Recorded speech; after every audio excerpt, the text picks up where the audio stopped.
El vuelo de Zúrich a Madrid aterrizó 30 minutos antes de lo previsto. Sonreí con satisfacción, agradeciendo en silencio al viento de cola por haberme regalado un poco más de tiempo. El regalo de cumpleaños para Diego, mi marido, descansaba bien guardado en mi bolso. Un reloj de edición limitada que solo había podido conseguir utilizando mis contactos personales. 3 años de matrimonio y nuestros sentimientos seguían tan intactos como el primer día, o al menos eso era lo que yo pensaba en aquel momento. Imaginaba su cara de sorpresa y alegría al verme regresar de repente, y una sensación cálida y dulce me invadía. El coche familiar de siempre ya me esperaba en el aeropuerto. Miguel, el chofer, se alegró al verme. «Señora Valentina, qué bueno que ha vuelto». El señor me dijo que viniera a la hora de siempre, no esperaba que llegara tan pronto. Asentí con la cabeza y le pedí que condujera sin prisa. Quería mantener la sorpresa hasta el último momento. Cuanto más nos acercábamos a nuestro chalet en La Moraleja, más fuerte latía mi corazón. Esta casa, cada ladrillo, cada rincón del jardín, lo habíamos elegido y construido juntos. Era el símbolo de nuestro amor y nuestro futuro. Un futuro que yo había pintado con los colores más brillantes. El coche se detuvo frente a la puerta y le hice una seña a Miguel para que no tocara el claxon. Quería entrar yo misma, silenciosa como una brisa, para luego abrazarlo por la espalda. La puerta principal no estaba cerrada con llave, solo entornada. Una extraña sensación se apoderó de mí. Mi suegra Beatriz era siempre la persona más cuidadosa. Nunca se olvidaría de cerrar la puerta. Empujé suavemente y entré. Desde el salón llegaban claramente las voces de la familia de mi marido. Oí a Diego, a mi suegro Fernando y a mi suegra. Seguramente estaban planeando los preparativos para la fiesta de esta noche. Estaba a punto de saludarlos cuando una frase de Diego hizo que mis pies se clavaran en el suelo. «Mamá, no te preocupes, mi mujer es tonta. Se cree cualquier cosa que le digo. Cuando vuelva de este viaje de negocios, con unas cuantas palabras bonitas volverá a obedecer como siempre. Los 30 millones de euros de la empresa de su madre no tardarán en estar en nuestras manos». Su voz estaba llena de una arrogancia y un desprecio absolutos. Esa misma voz que durante 3 años me había susurrado palabras de amor, ahora era tan afilada como un cuchillo que se clavaba directamente en mi corazón. Me quedé pegada a la pared, con el cuerpo completamente rígido. La caja del reloj en mi mano se volvió de repente increíblemente pesada. Beatriz, mi suegra, continuó con un tono de avaricia mal disimulada. Sí, menos mal que es tonta de verdad, porque si fuera un poco más lista, nuestra familia estaría en la ruina desde hace mucho. Tú y tu padre terminad el trabajo de una vez. Cuando el dinero esté en la cuenta de Desarrollos Mendoza, esa chica ya no tendrá ninguna utilidad. Si entonces quieres divorciarte para casarte con esa tal Camila, yo no me opondré. Camila. Ese nombre fue otro martillazo en mi cabeza. Camila era la nueva becaria en la empresa de Diego, una chica joven y guapa que yo misma había elogiado frente a él, diciendo que parecía despierta y brillante. Nunca imaginé que Fernando, el suegro al que siempre había respetado por su apariencia seria y calmada, hablaría con una voz grave y calculadora. Lo del divorcio, poco a poco. Hay que asegurarse de que todo esté cerrado y el contrato de inversión no se pueda anular. Valentina es la directora de Grupo Próspero, y detrás de ella está su madre.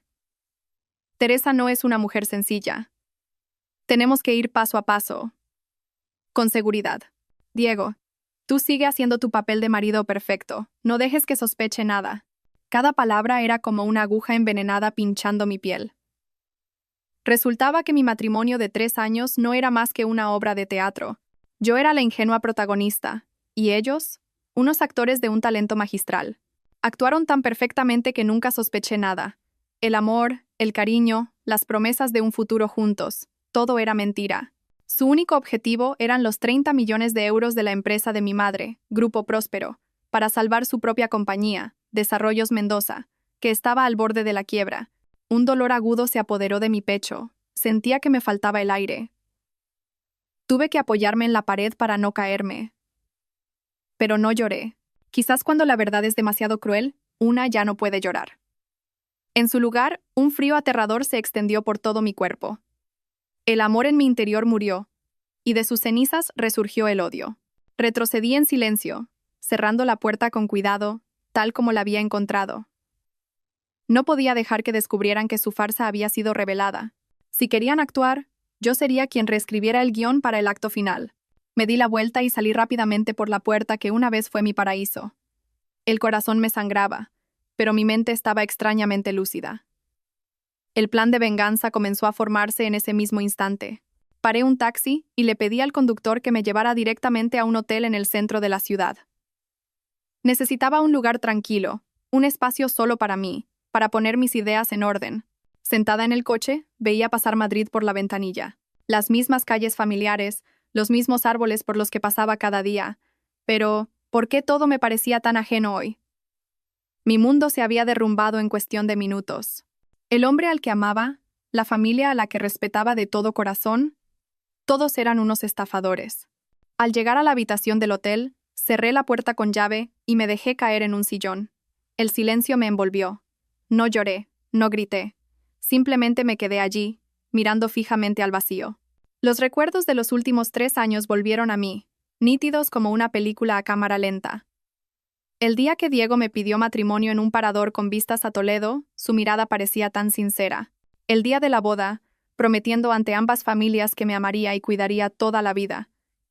Los viajes, las cenas románticas, las palabras dulces, todo, absolutamente todo, era una farsa.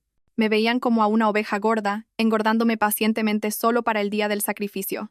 Cuanto más pensaba, más se transformaba el dolor en un fuego ardiente de odio.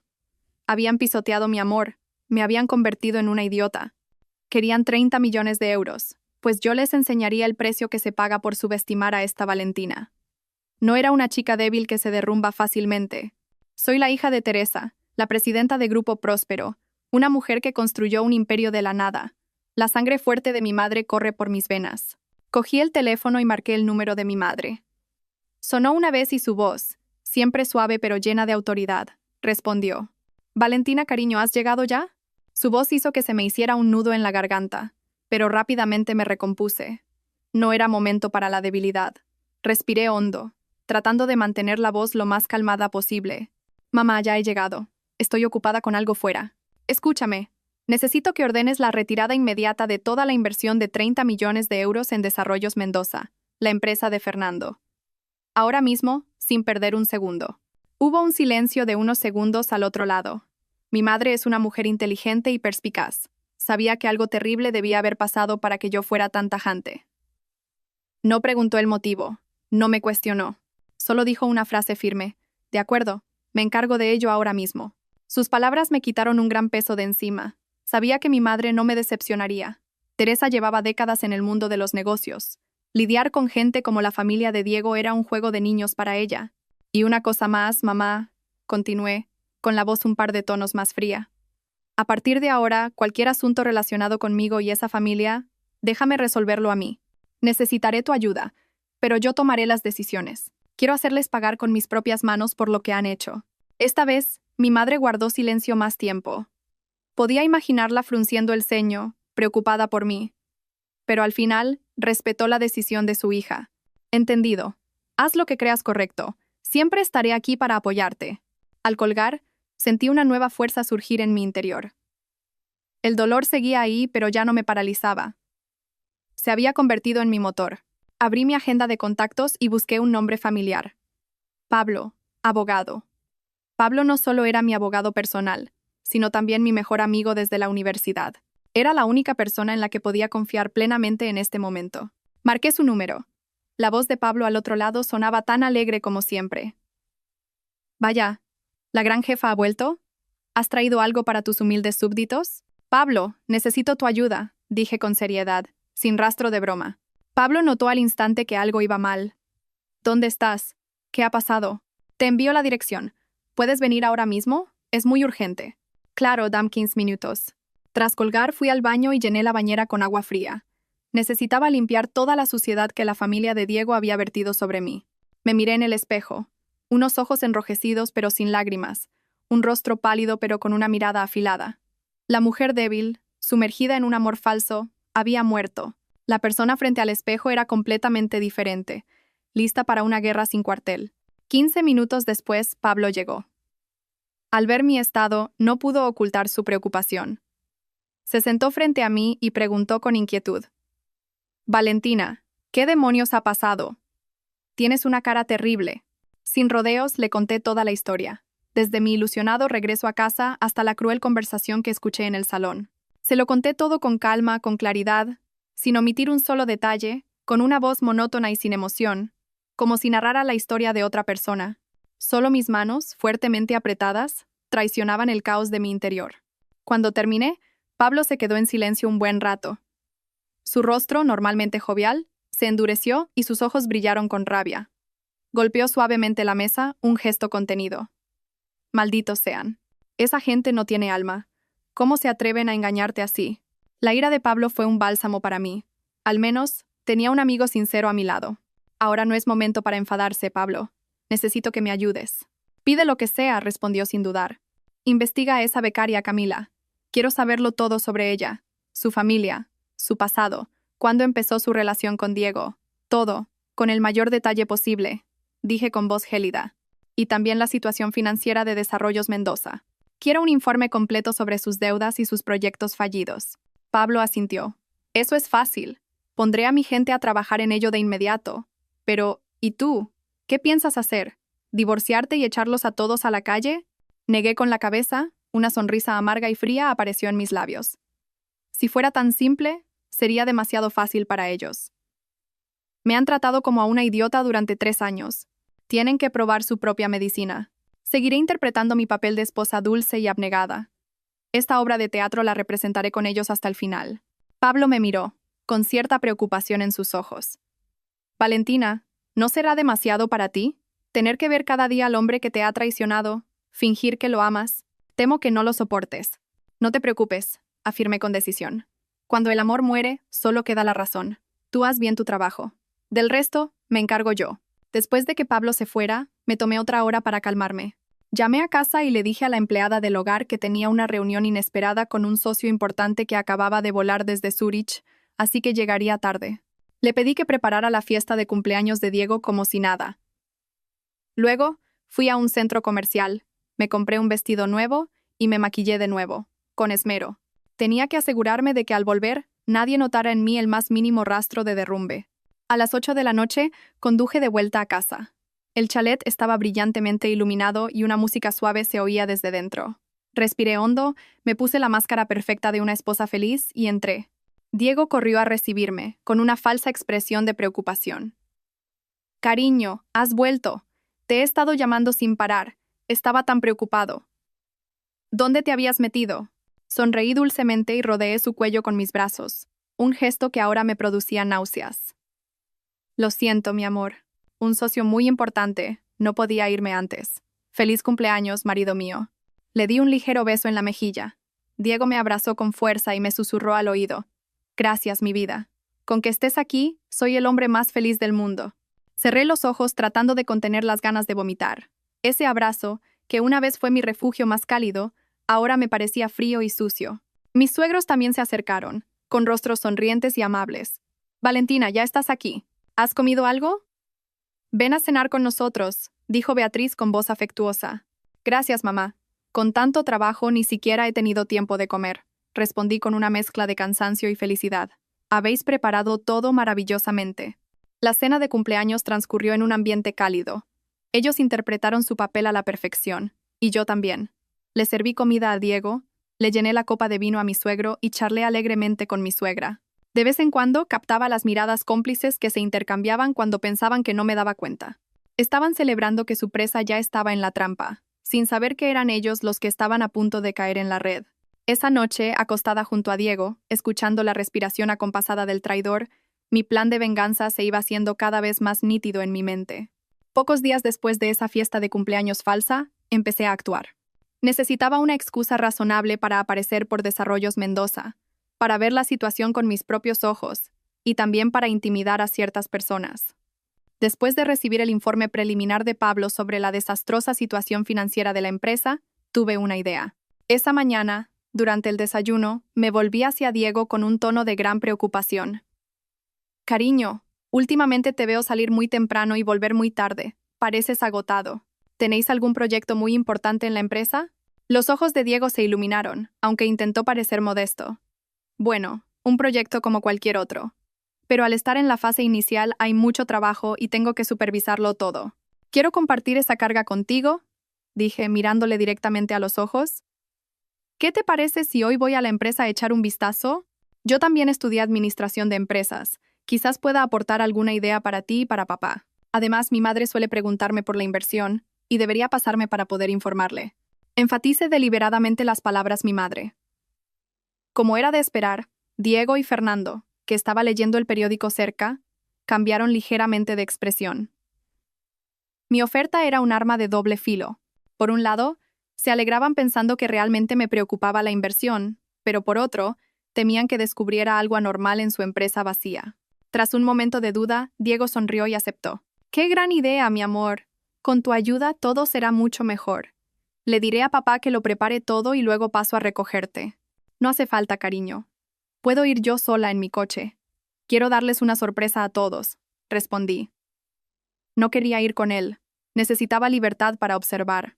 Sobre las 10 de la mañana, llegué a la sede de Desarrollos Mendoza. Era un edificio bastante antiguo, en un distrito secundario, que no se correspondía en absoluto con la imagen de proyecto multimillonario que pregonaban. Al entrar, mi presencia atrajo inmediatamente la atención de los empleados. Seguramente todos sabían que yo era la esposa del subdirector, la gallina de los huevos de oro que estaba a punto de poner para su empresa. Diego y Fernando bajaron corriendo a recibirme. Ambos tenían una expresión tensa y forzada. «Cariño, ¿por qué no me has avisado?», dijo Diego. «Ya te dije que quería dar una sorpresa», sonreí radiante cogiéndole del brazo. «Buenos días, papá. Es la primera vez que vengo. Discúlpame si te molesto». Fernando rió falsamente. «¿Qué dices, hija? Somos familia. Tu visita es un honor. Deja que Diego y yo te enseñemos la empresa». Me guiaron por las diferentes oficinas. A primera vista, todo parecía funcionar con normalidad, pero con mi experiencia en gestión, pude notar fácilmente la desorganización y la falta de profesionalidad en el trabajo del personal. El ambiente era pesado, sombrío, sin la vitalidad de una empresa en crecimiento. Al pasar por el departamento de administración, vi por casualidad a Camila. Estaba sentada en su escritorio, y al verme con Diego, su rostro palideció y agachó la cabeza rápidamente, fingiendo estar ocupada. Me detuve y sonriendo me giré hacia Diego. «Cariño, esta becaria me suena mucho. Creo que la he visto en alguna parte». Diego se sobresaltó, visiblemente nervioso. «Ah, no, seguro que te equivocas. Es una empleada nueva, nada más». Ignoré su expresión y caminé directamente hacia el escritorio de Camila. Me incliné para leer la placa con su nombre. Camila. «Ah, sí, ahora me acuerdo. El otro día dijiste que esta chica era muy eficiente y guapa, ¿verdad, marido?», dije dirigiéndome a Diego, pero con la mirada fija en Camila. Ella temblaba, con el rostro pálido como el papel, sin atreverse a levantar la vista. Sabía que mi presencia allí, como la esposa de Diego, era una advertencia lo suficientemente fuerte para ella. Quería sembrar el miedo en su corazón, que supiera cuál era su lugar. Después, fuimos a la sala de reuniones para escuchar a Fernando y Diego presentar su nuevo proyecto. Mostraron una serie de cifras infladas en el papel, planes grandiosos pero poco realistas. Me senté en silencio, escuchando, asintiendo de vez en cuando y haciendo preguntas aparentemente inocentes, que sin embargo, daban de lleno en los puntos débiles de su plan, haciendo que padre e hijo sudaran para encontrar una explicación. Esta visita había cumplido mi objetivo. Les había demostrado que no era fácil de engañar, y al mismo tiempo, había sembrado la duda y el miedo entre ellos. El juego acababa de empezar. Mi venganza requería tiempo y una preparación meticulosa. No podía simplemente retirar la inversión y desenmascararlos. Eso sería demasiado suave. Quería que ellos mismos destruyeran todo, que experimentaran la sensación de alcanzar la cima de la esperanza para luego caer al abismo de la desesperación. Y para ello, necesitaba que se hundieran aún más en la trampa financiera que ellos mismos habían tendido.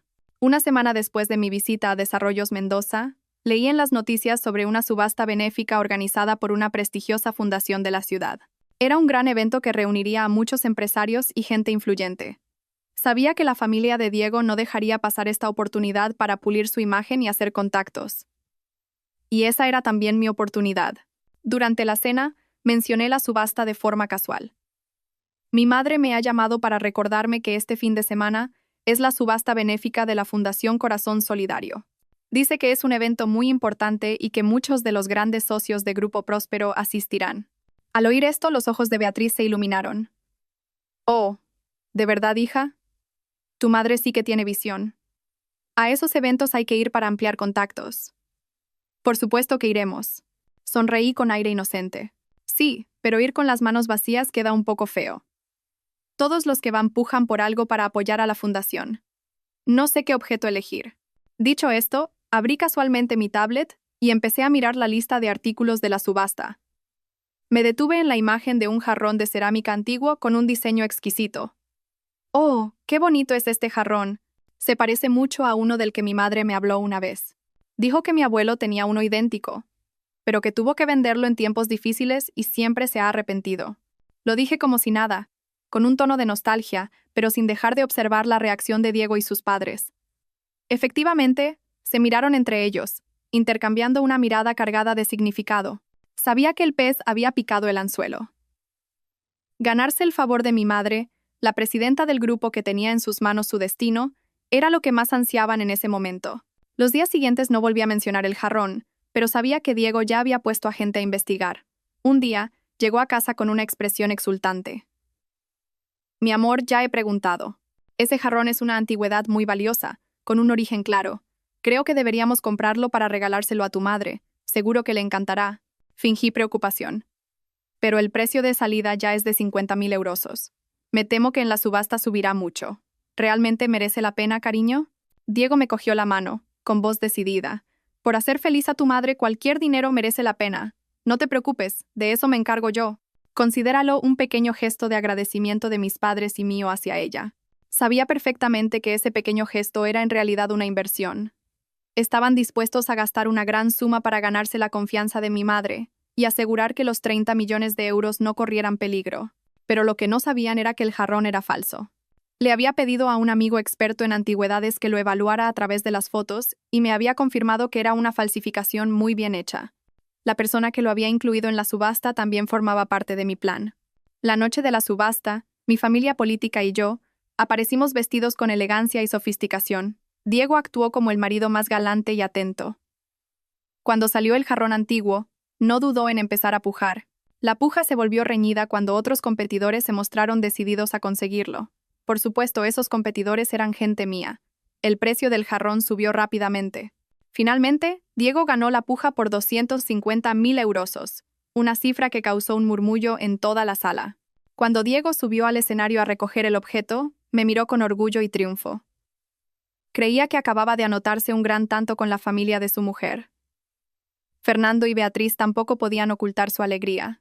No sabían que esos 250.000 euros salían del bolsillo personal de Diego, el dinero que había estado ahorrando en secreto, y que ahora se había convertido en un trozo de porcelana sin valor.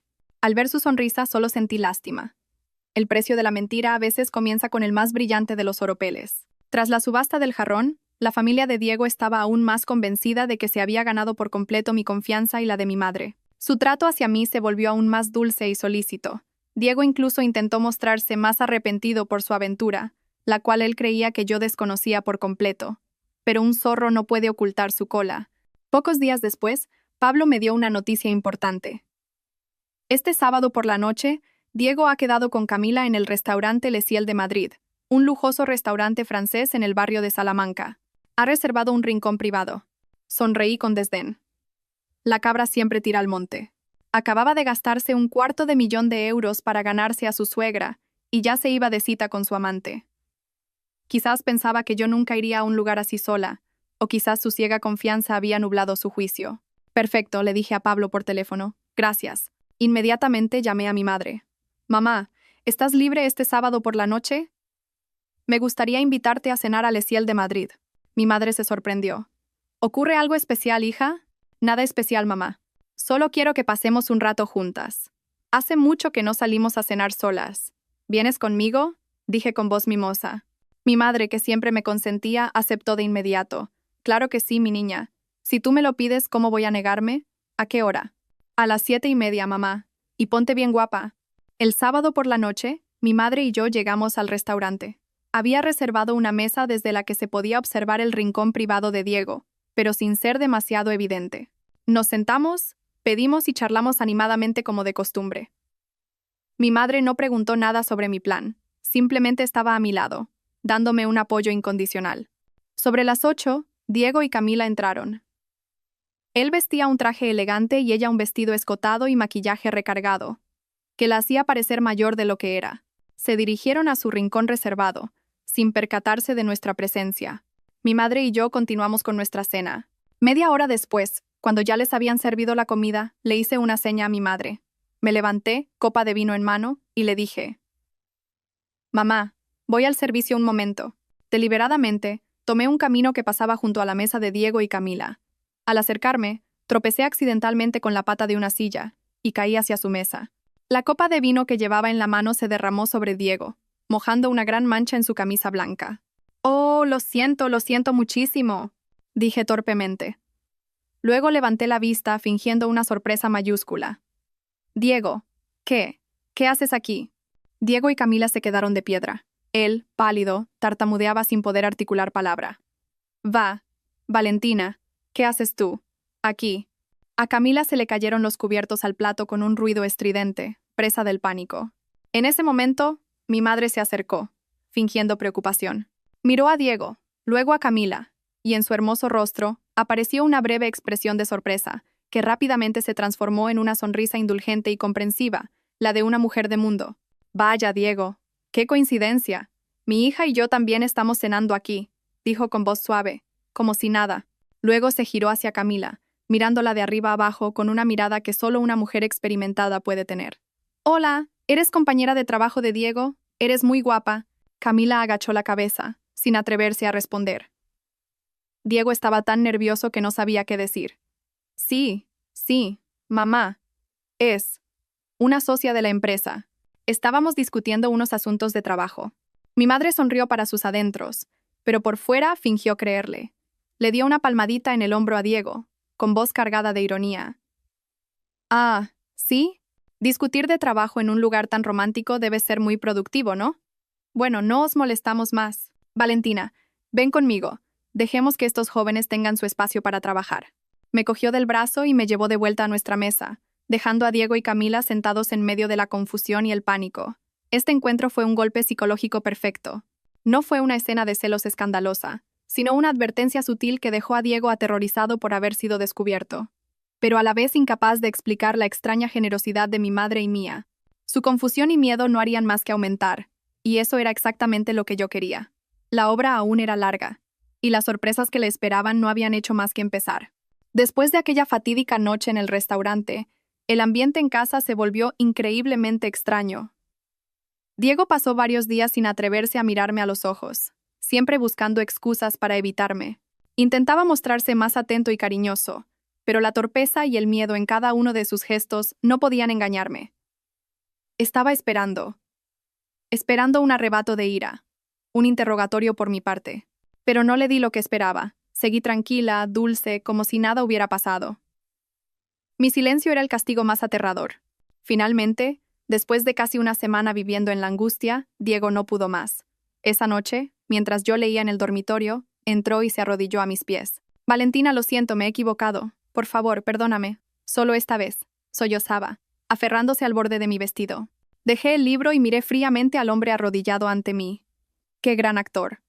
Sus lágrimas parecían tan reales que, si hubiera sido la Valentina de un mes atrás, probablemente me habría ablandado. «¿En qué te has equivocado?», pregunté, sin una pizca de emoción. Yo no debería haber salido con ella. Pero solo era trabajo, de verdad. No hay nada entre nosotros, solo negocios, protocolo social. Tienes que creerme. Seguía intentando negarlo todo. Sonreí con amargura, una sonrisa llena de sarcasmo. ¿Protocolo social? ¿Crees que soy una niña de 3 años para creerme esas mentiras? Fue entonces cuando saqué las fotos que Pablo había conseguido. Imágenes de Diego y Camila abrazándose en el coche, entrando de la mano en un hotel. Nítidas, inequívocas. Se las arrojé a la cara. ¿Esto también es protocolo de trabajo? Diego miró las fotos. Su rostro se quedó sin una gota de sangre. Sabía que no podía negarlo más. Golpeó la cabeza contra el suelo, suplicando desesperadamente. «Lo siento, lo sé. Perdí la cabeza. Fue una estupidez. Fue ella la que me sedujo. Yo solo te quiero a ti, Valentina. No me dejes, por favor, no podría vivir sin ti». Me quedé sentada, escuchando sus excusas y súplicas. Qué ridículo. Incluso en este punto seguía culpando a otros, pero no lo desenmascaré. Lo necesitaba. Necesitaba su cooperación para mi plan. Fingí un suspiro, mostrándome agotada y dolida. «Levántate, ya que hemos llegado a esto». Dejé la frase en el aire a propósito. Diego, al oírme, se asustó aún más, pensando que iba a pedir el divorcio. Se apresuró a jurar y prometer 1000 cosas. Te juro que no volverá a pasar. Cortaré todo contacto con ella. Dame una última oportunidad, por favor, Valentina. Guardé silencio un buen rato, dejando que su miedo creciera hasta el límite. Entonces lentamente dije, está bien, puedo darte una oportunidad. Diego levantó la cabeza de golpe, con la alegría de un náufrago que encuentra un salvavidas. Pero con una condición, continué, con voz firme. Mi madre está muy decepcionada contigo. Está reconsiderando la inversión de los 30 millones. La única forma de recuperar su confianza es que demuestres tu valía. Quiero participar personalmente en la supervisión del nuevo proyecto de Desarrollos Mendoza. Diego se quedó helado. Esta condición estaba fuera de sus cálculos. Continué, sin darle tiempo a pensar. Actuaré como representante de Grupo Próspero, supervisando directamente el progreso y el flujo de caja del proyecto. Cada gasto deberá pasar por mi aprobación. Solo así mi madre estará tranquila para liberar los fondos. ¿Qué te parece? Era un pacto con el diablo. Aparentemente, era una oportunidad para que Diego se redimiera, salvara su matrimonio y la inversión. Pero en realidad era la forma de tener en mis manos el control total de Desarrollos Mendoza. Una vez que controlara el dinero, podría asfixiarlos cuando quisiera. Diego, en su pánico por perderlo todo, ya no tenía la lucidez para sopesar las consecuencias. Solo vio en ello su única tabla de salvación. Asintió frenéticamente. De acuerdo. Acepto todo lo que digas con tal de que no me dejes. Bien. Me levanté y pasé a su lado. Mañana iré a la empresa. Prepárame un despacho. La puerta se cerró, dejando a Diego en el suelo con una chispa de esperanza recién encendida. No sabía que acababa de firmar su propia sentencia de muerte y la de su familia. El juego del gato y el ratón entraba ahora en su fase más emocionante. Con el control del proyecto en mis manos, mi siguiente paso era eliminar la espina clavada en mi costado. La amante Camila. No podía permitir que siguiera rondando a Diego y causara problemas innecesarios. Además, ella también era una pieza importante en mi plan. Le pedí a Pablo que concertara una cita con Camila en una cafetería discreta. No quería verla en la empresa ni en ningún lugar que pudiera llamar la atención. Cuando Camila llegó, parecía bastante demacrada. El incidente del restaurante, y probablemente, las amenazas posteriores de Diego, la habían dejado sin dormir. Al verme esperándola, se sobresaltó, con una expresión de miedo y recelo. Señora, ¿para qué quería verme? Tartamudeó. Sonreí, una sonrisa cortés, pero lo suficientemente fría como para helar la sangre. Deslicé un sobre abultado sobre la mesa. Aquí dentro hay 100.000 eurosos. Tómalos. Considéralo un pequeño regalo de mi parte. Camila miró el sobre, atónita, y luego a mí, sin entender nada. ¿Qué? ¿Qué significa esto? ¿Qué significa? Tomé un sorbo de té y dije lentamente, quiero que cojas este dinero y te vayas de Madrid, que te alejes de Diego. Vete a otra ciudad y empieza una nueva vida. Con este dinero, puedes vivir cómodamente, abrir una pequeña tienda o hacer lo que quieras. Camila bajó la mirada en silencio. Sabía que estaba dudando. 100.000 euros era una suma enorme para una chica joven de origen humilde como ella. Continué, con voz suave pero con palabras que herían su orgullo. Eres joven guapa. ¿Por qué desperdiciar tu juventud con un hombre casado? ¿De verdad crees que Diego te ama? No seas ingenua. Lo único que quiere de ti es la novedad y tu cuerpo. Cuando se canse, no te quedará nada. Habrás perdido tu juventud y te habrás ganado la reputación de ser la otra, la que destruye familias. ¿Crees que merece la pena? Mis palabras dieron en el blanco de sus miedos más profundos. Empezó a temblar. Pero Diego dijo que se divorciaría para casarse conmigo. Dijo con una voz débil, más como un intento de autoconvencerse que como una afirmación. Me reía a carcajadas, una risa llena de sarcasmo. ¿Divorciarse para casarse contigo? ¿Sabes que su familia está ahogada en deudas y depende de la mía para sobrevivir? ¿Crees que se atrevería a dejarme a mí, la esposa que puede conseguirle 30 millones de euros, para casarse con una becaria sin nada como tú? Despierta, niña. Me levanté y me puse el bolso al hombro. Te doy 3 días para pensarlo. Si aceptas, ven a esta dirección y recibirás, además, un contrato de trabajo. Te conseguiré un buen puesto en Barcelona con un sueldo alto. Si te niegas, entonces no me culpes por ser cruel. Dejé la última frase en el aire a propósito, para que ella misma imaginara las consecuencias. Sabía que para alguien tan codiciosa y cobarde como Camila, la elección estaba clara. Tal como esperaba, 2 días después, Camila me contactó. Aceptó el dinero y se marchó.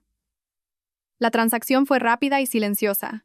Viéndola coger el dinero y desaparecer de mi vida, no sentía alegría ni victoria. Solo lástima por esas mujeres necias que se convierten a sí mismas en mercancía. Pero fue ella quien eligió su camino. Yo solo le hice una oferta que no podía rechazar.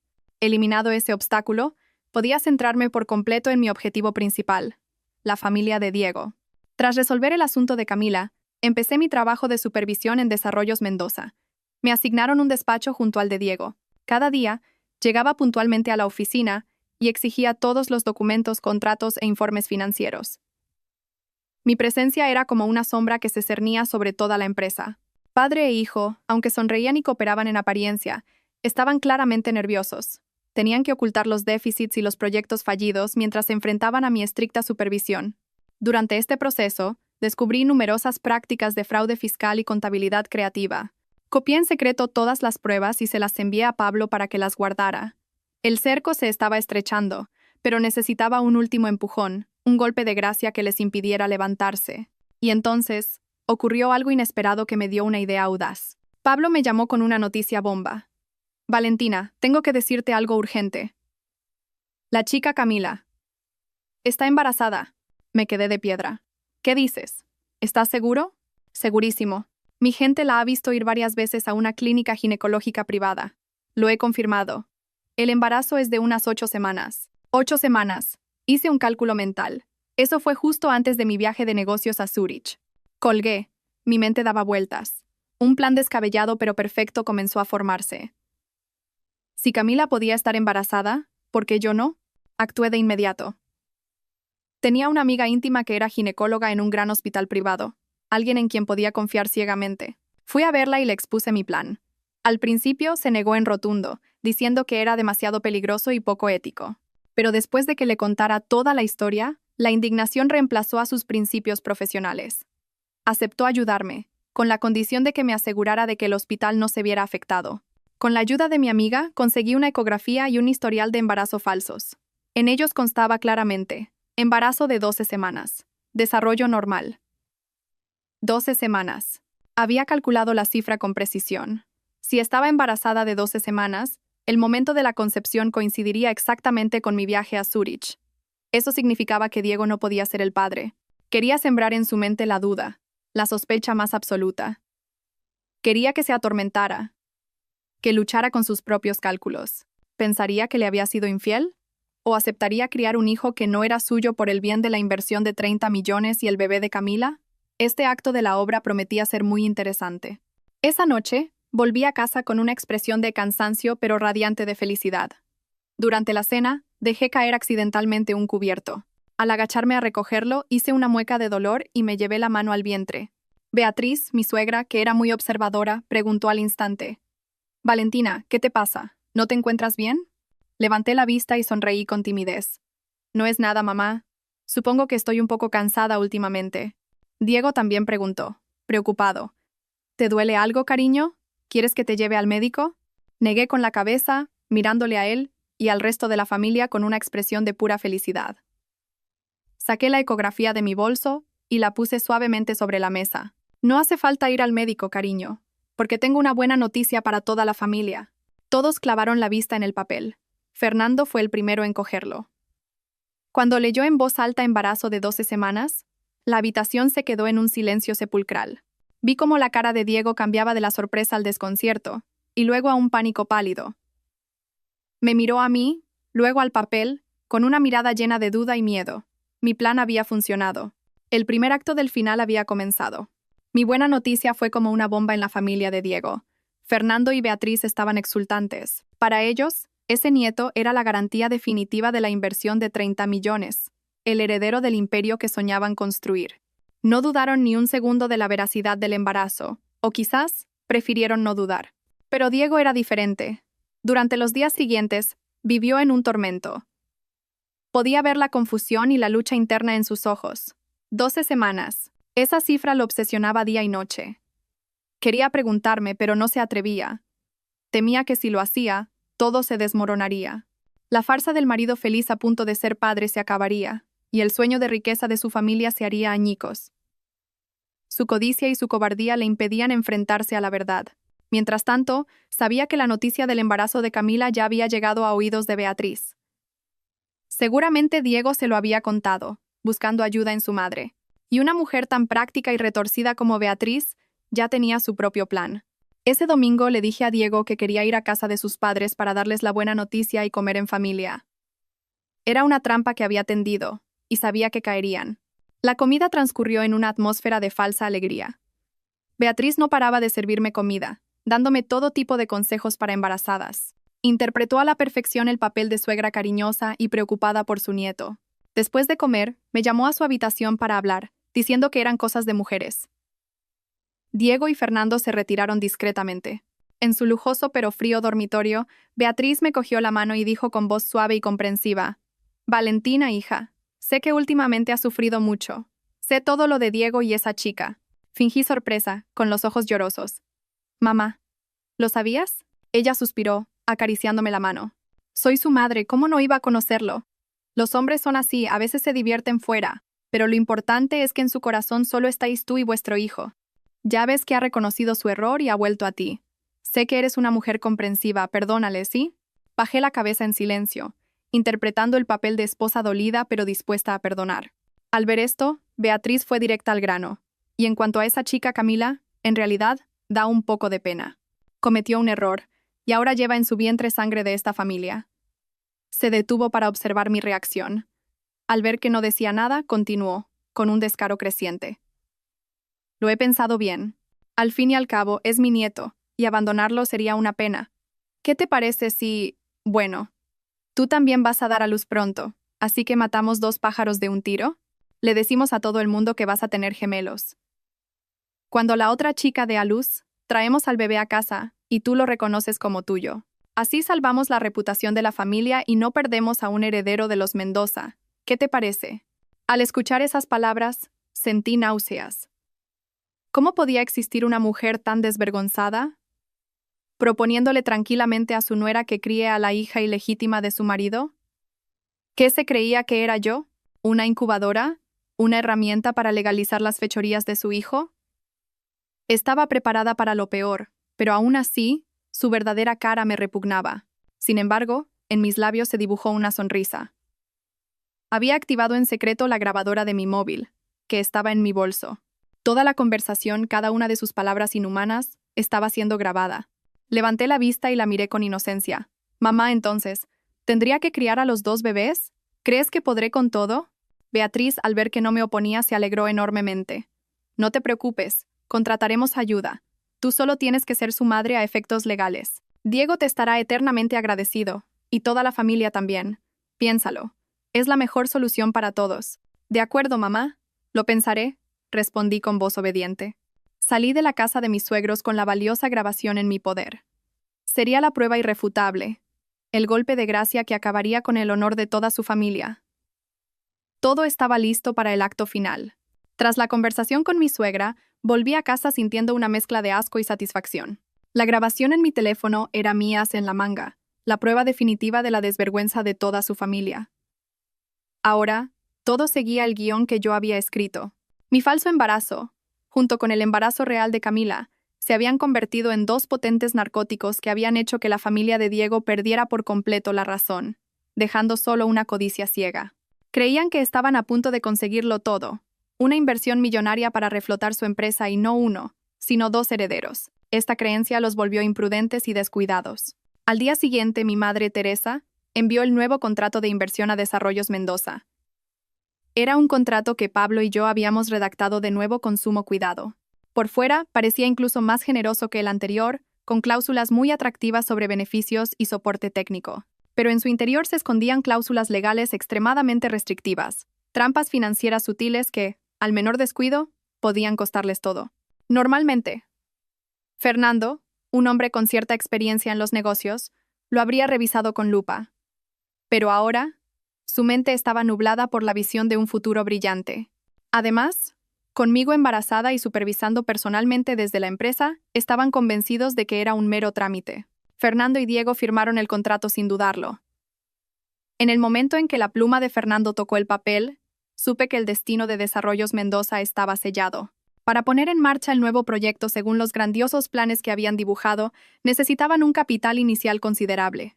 Pero su empresa estaba vacía desde hacía tiempo. La inversión de 30 millones de Grupo Próspero, según el contrato, se liberaría por fases, solo después de que Desarrollos Mendoza completara las etapas correspondientes. Esto los obligaba a conseguir los fondos iniciales por su cuenta. Y aquí fue donde yo entré en juego. Como supervisora, empecé a hacer exigencias razonables para acelerar el proyecto. Les pedí que contrataran a un caro equipo de consultores extranjeros, que importaran la maquinaria más moderna, que hicieran grandes depósitos para materiales de alta gama. Todo eran gastos enormes. Acorralados, padre e hijo no tuvieron más remedio que empezar a pedir préstamos. Los bancos les habían cerrado las puertas hacía tiempo por su historial de impagos. Su única opción eran los prestamistas privados, con intereses de usura. Hipotecaron el chalet, los coches, movilizaron todos los recursos posibles, entrando en una espiral de deudas como polillas atraídas por la llama. Creían que solo tenían que aguantar un poco, que en cuanto Grupo Próspero empezara a inyectar dinero, todos sus problemas se resolverían. Cada día en la oficina, los veía desesperados buscando dinero, humillándose ante matones de aspecto amenazador. Al ver sus rostros angustiados y demacrados, no sentí ninguna satisfacción, solo un frío aterrador en mi interior. Qué estúpidas pueden volverse las personas cuando la codicia las ciega. Estaban cavando su propia tumba mientras creían, felices, que estaban construyendo un paraíso. El cerco se había cerrado, solo faltaba el golpe final. Después de casi 2 meses atormentando a la familia de Diego en su propia trampa financiera, supe que el momento había llegado. Desarrollos Mendoza estaba hasta el cuello de deudas, dependiendo por completo de nuestra inminente inversión. Era hora de bajar el telón. Le dije a Diego que, para anunciar oficialmente la colaboración y celebrar la buena nueva de la familia, quería organizar una gran fiesta. Una fiesta para reafirmar la posición de Desarrollos Mendoza y acallar los rumores sobre su mala situación financiera. Diego y su familia se volvieron locos de alegría. Era justo lo que estaban esperando. Un evento por todo lo alto para anunciar al mundo que habían vuelto, más fuertes que nunca, con el respaldo del poderoso Grupo Próspero. Sin dudarlo, aceptaron y me dieron carta blanca para organizarlo todo. Elegí el gran salón del Hotel Palace, uno de los hoteles de 5 estrellas más lujosos y caros de Madrid. Envié invitaciones a toda la élite empresarial, a los grandes socios, a los bancos y, por supuesto, a la prensa. Quería que todo el mundo estuviera presente para presenciar la caída de la familia Mendoza. Esa noche, la familia de Diego llegó muy temprano. Vestían sus mejores galas, con rostros que irradiaban arrogancia y triunfo. Fernando se paseaba saludando a los invitados importantes como el anfitrión de la fiesta. Beatriz, cubierta de diamantes, reía y presumía de su brillante nuera y su futuro nieto. Diego no se separaba de mí, rodeándome la cintura con un brazo posesivo, interpretando el papel de marido enamorado y hombre de éxito a punto de alcanzar la gloria. No sabían que todo era un gran escenario que yo había montado. Cada felicitación, cada mirada de admiración, era un cuchillo invisible que inflaba su ego, para que la caída fuera aún más dolorosa. Yo estaba en el centro de atención, con un vestido de noche rojo intenso, sonriendo y saludando a todos. El vestido estaba diseñado para ocultar mi vientre plano. Miré a mi marido, a su familia, sumergidos en su gloria falsa, sin sentir nada. Esta sería su última fiesta, y yo sería la encargada de soplar las velas de esta tarta del destino. El escenario estaba listo, los actores en sus puestos. Solo faltaba que se alzara el telón para la tragedia final. Cuando la fiesta estaba en su apogeo, la música suave se detuvo de repente. Todas las luces del salón se apagaron, excepto un foco que me iluminaba a mí, subiendo al escenario. Todas las miradas se centraron en mí. El silencio se hizo absoluto. La familia de Diego me miraba con orgullo, pensando que iba a dar un discurso para honrarlos y anunciar el proyecto del siglo. Sonreí, una sonrisa radiante pero sin calidez. Cogí el micrófono, y mi voz clara resonó en la sala. Buenas noches y bienvenidos a todos por acompañarnos hoy. Soy Valentina, directora de Grupo Próspero, y, como saben, la esposa de Diego Mendoza. Hice una pausa, mirando a Diego. Él me sonrió, animándome. Me volví hacia el público. Hoy es un día muy especial. Estoy aquí para compartir con ustedes un par de historias. Historias sobre la verdad. Dicho esto, hice una señal técnico. En la gran pantalla detrás de mí, en lugar de un video del proyecto, comenzó a sonar una grabación. Mamá, no te preocupes, mi mujer es tonta. Se cree cualquier cosa que le digo. Era la voz arrogante de Diego, la misma que había oído detrás de la puerta. Un murmullo recorrió la sala. La sonrisa se congeló en el rostro de Diego y su familia. Se quedaron de piedra, sin entender nada. Terminó la primera grabación y comenzó la segunda. Esta vez, era la voz de Beatriz. Punto, le decimos a todo el mundo que vas a tener gemelos. Cuando la otra chica dé a luz, traemos al bebé a casa y tú lo reconoces como tuyo. En ese momento, el escándalo estalló. La gente empezó a cuchichear, y todas las miradas de asombro, desprecio, lástima se clavaron en la familia Mendoza, petrificada en su sitio. Dejé que el caos se calmara un poco antes de continuar, con voz firme. Damas y caballeros, durante 3 años he vivido en una obra de teatro perfectamente orquestada. Se acercaron a mí, se casaron conmigo, con un único objetivo. Los 30 millones de euros de Grupo Próspero. Me trataron como a una idiota, una herramienta para su beneficio. Miré directamente a Diego, que temblaba, pálido como un muerto. Él, el marido al que amé con todo mi corazón, me fue infiel y conspiró con su familia para engañarme. Luego me giré hacia Beatriz, y ella, la suegra a la que respetaba profundamente, tuvo la desvergüenza de proponerme que criara al hijo ilegítimo de mi marido, una propuesta indecente que ninguna mujer podría aceptar. Me puse la mano en el vientre, donde todos creían que crecía una vida.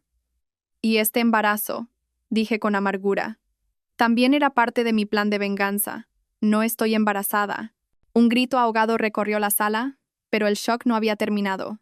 Y en cuanto al hijo de su amante, continué, con la mirada afilada, también me gustaría informarte de algo, Diego. Ese bebé tampoco es tuyo. Antes de irse, me lo confesó todo. Tú solo eras una de sus muchas fuentes de ingresos. Al mismo tiempo, en otro lugar, mi madre estaba dando una rueda de prensa urgente. Todas las pruebas de fraude fiscal y contable de Desarrollos Mendoza se estaban haciendo públicas. El telón había caído. La verdad quedó expuesta, desnuda, bajo las luces del escenario. Mis últimas palabras fueron como un rayo, no solo para la familia de Diego, sino para todos los presentes. La fiesta se convirtió en un caos. Los flashes de las cámaras no cesaban. Los periodistas se agolpaban para conseguir la mejor foto de la familia caída en desgracia. Beatriz no pudo soportar el shock y se desmayó allí mismo. Diego estaba como una estatua de sal, mirándome sin alma, balbuceando palabras sin sentido. Pero el primero en caer fue Fernando. Al oír que los trapos sucios de su empresa salían a la luz y enfrentarse a la humillación pública, se llevó la mano al pecho, se puso morado y se desplomó. Un infarto. Gritos, gente pidiendo una ambulancia. La gran fiesta terminó en una escena trágica y caótica. Yo, desde el escenario, lo observaba todo en silencio. No sentía ninguna alegría, solo un vacío helado. La venganza había terminado, pero dejaba un sabor amargo. En una sola noche, el imperio que la familia Mendoza había intentado construir sobre la mentira se derrumbó por completo. A la mañana siguiente, todos los periódicos abrían con el escándalo de Desarrollos Mendoza. Las acciones de su empresa se desplomaron hasta no valer nada. En cuestión de horas, los bancos y sobre todo los prestamistas se presentaron para cobrar sus deudas. El chalet, los coches, todas sus propiedades fueron embargados. Pasaron de vivir en el lujo a ser unos indigentes sin un céntimo. La familia se desintegró. Fernando sobrevivió al infarto, pero quedó con medio cuerpo paralizado, postrado en una cama. Beatriz, al despertar, perdió la razón, pasándose los días llorando y maldiciendo. Y Diego, de ser un apuesto subdirector, se convirtió en un desempleado con una deuda millonaria y un futuro negro. Tuvo que llevar a sus padres a vivir a un pequeño y sucio piso de alquiler en un barrio obrero. La caída fue rápida y brutal. Fue el precio que pagaron por su codicia y sus mentiras. Yo había conseguido justicia para mí, pero la cicatriz en mi corazón, probablemente, nunca sanaría del todo. Días después de la fatídica fiesta, cuando las aguas se calmaron, decidí ir al hospital. No para visitar a Fernando, sino para completar mi último acto ante el público. Necesitaba proyectar la imagen de una mujer traicionada pero magnánima, una víctima noble. Era importante para mi imagen y la de Grupo Próspero. Vestida de forma sencilla, con poco maquillaje y una cesta de fruta, entré en el hospital, seguida por algunos periodistas a los que casualmente se les había filtrado la información. Fui a la habitación de Fernando. Dentro solo estaba Diego. Estaba demacrado, con barba de varios días y ropa arrugada. Parecía un fantasma. Al verme se sobresaltó, con una mezcla de odio y miedo en los ojos. Lo ignoré y dejé la cesta en la mesa. Miré a Fernando, inmóvil en la cama, y luego me volví hacia Diego. A fin de cuentas fue mi suegro. «He venido a ver cómo está», dije con calma. Diego no respondió. Quizás no sabía qué decir. ¿Odiarme? Pero fue su familia la que empezó todo. Me quedé unos 5 minutos, lo suficiente para que los fotógrafos tomaran sus instantáneas, y me di la vuelta para irme. En el pasillo, Diego corrió tras de mí y me detuvo. De repente, se arrodilló, llorando desconsoladamente en medio del pasillo del hospital. Valentina, por favor, perdona a mi familia. Ya no tenemos nada. Mi padre está paralítico. No tenemos dinero para las medicinas. ¿Podrías prestarnos algo de dinero? Por el amor que un día nos tuvimos, te lo suplico. Lo miré fríamente, arrodillado a mis pies. ¿El amor que nos tuvimos? ¿Todavía se atrevía a mencionarlo? Incluso en esta situación, solo pensaba en el dinero. Aparté su mano de mi pierna y retrocedí un paso. Saqué de mi cartera unas cuantas monedas, las que usaba para el parquímetro, y se las tiré al suelo. ¿Quieres dinero? Ahí tienes. Es todo lo que te mereces de mí, dije con desprecio. Y no vuelvas a aparecer en mi vida, o la próxima vez nos veremos en comisaría. Dicho esto, me di la vuelta y me fui, sin mirar atrás. A mis espaldas, oí sus sollozos de rabia y desesperación. La obra había terminado de verdad. Tras el divorcio y resolver todos los asuntos, mi vida volvió lentamente a la normalidad. Me volqué en el trabajo para olvidar los malos recuerdos. Bajo mi dirección y la de mi madre, Grupo Próspero creció y se expandió. Los logros profesionales aliviaron en parte el dolor de la traición. Pero Diego no me dejaba en paz. Al perderlo todo, pareció haber perdido también la razón. Empezó a seguirme. A veces veía su figura familiar merodeando cerca de la oficina o de la puerta de mi casa. No se acercaba, solo me miraba desde lejos con una expresión compleja. Al principio lo ignoré, pensando que se cansaría.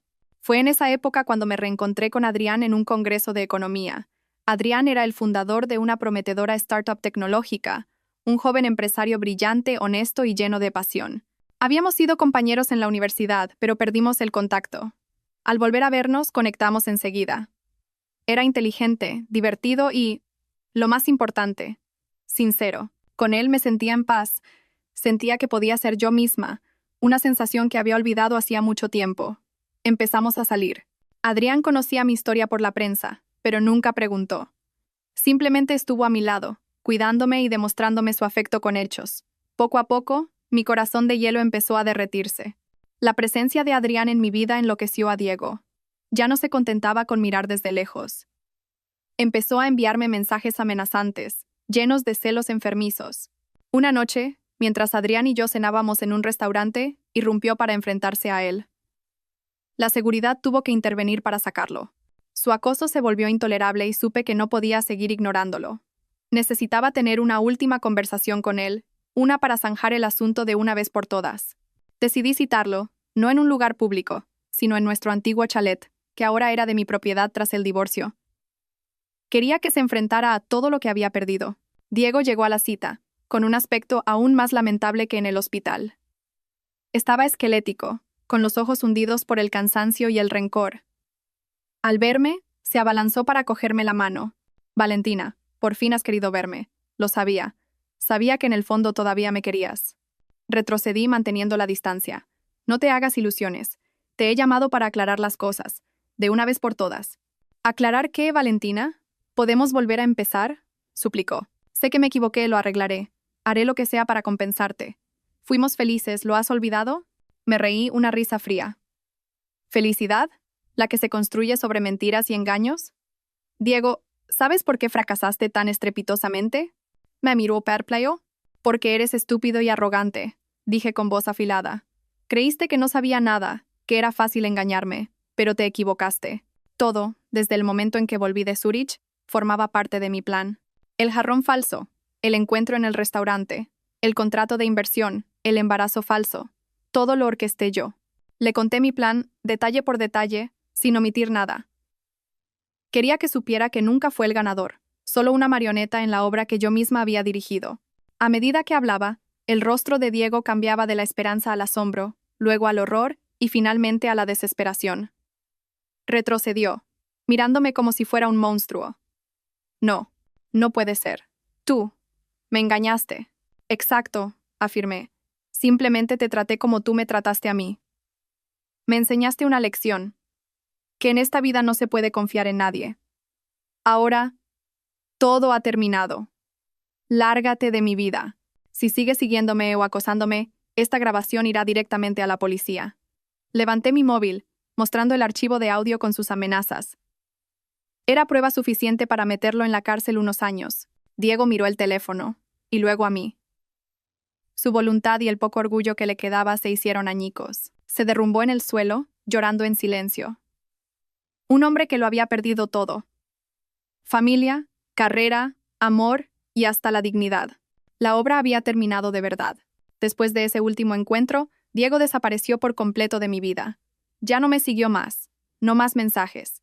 La cruda verdad que le revelé lo había destruido. Un tiempo después, leí una pequeña nota en el periódico.